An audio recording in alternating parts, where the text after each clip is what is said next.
जब इंसान कमजोर पड़ जाता है तो अपने अजीज ताकतवर के तरफ देखता है, और यह हकीकत है।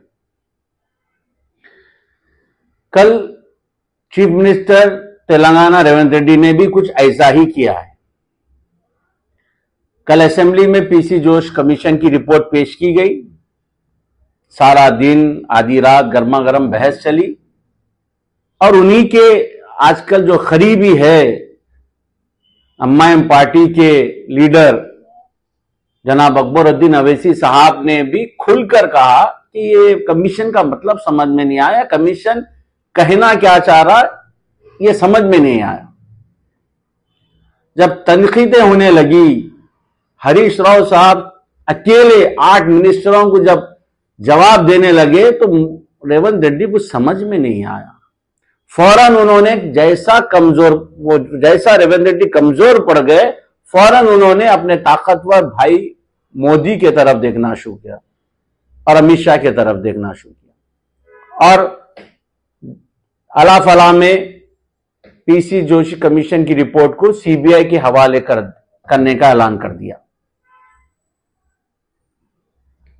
अब मैं कांग्रेस के लीडरों से पूछना चाह रहा हूं, और तमाम मेरी तेलंगाना की इज्जतदार आवाम को यह बताना चाह रहा हूं कि यह बंदा है किस तरफ, रेवंत रेड्डी है किसका सीएम, कौन सी पार्टी का है।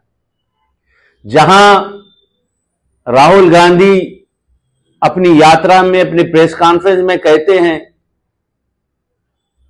कि सीबीआई, ईडी, ईसी ये सब बीजेपी, मोदी, अमित शाह, आरएसएस के कठपुतली बन चुके हैं, उनके हथियार बन चुके हैं, इन पे हमको भरोसा नहीं है, उनके खिलाफ एक मुहिम चला रहे हैं वो।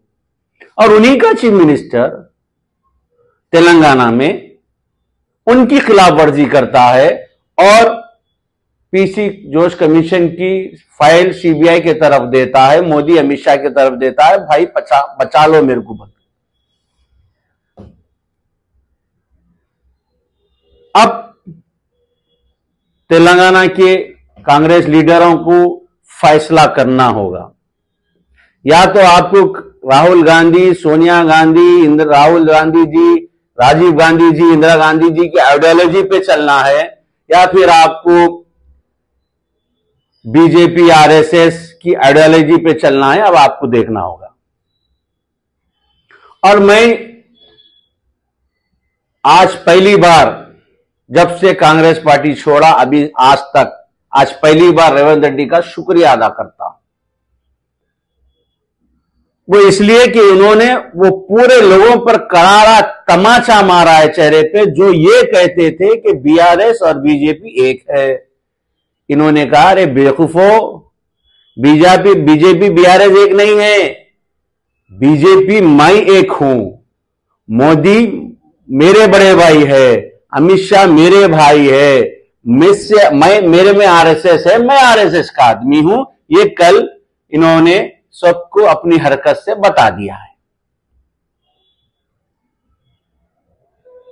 और तुम समझ रहे रेवंत रेड्डी कि सीबीआई को फाइल देने के बाद केसीआर साहब या केटीआर साहब या हरीश भाई डर जाएंगे?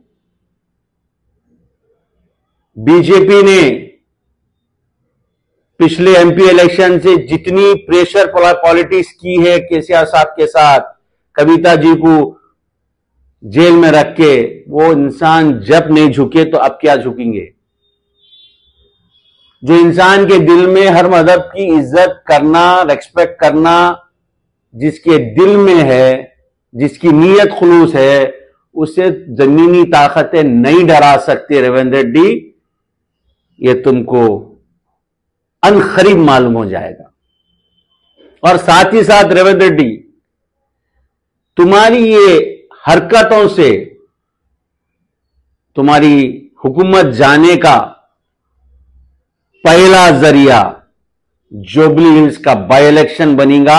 और तुम देखेंगे कि जुबली हिल्स के बाई इलेक्शन में जुबली हिल्स की आवाम और तेलंगाना की आवाम तुमको बता देंगी कि तुम इस सरजमीन के लिए मुनासिब नहीं है। तुम्हारे को इसका जवाब अनकरीब मिलेगा। हिंदुस्तान में जो हमारे इंस्टीट्यूशन हुआ करते थे वो आज इंस्टीट्यूशन हिंदुस्तान के नहीं है, चाहे वो इलेक्शन कमीशन हो, चाहे वो सीबीआई हो, ईडी हो, ये सब हो, ये अब बीजेपी और आरएसएस के हथियार हैं।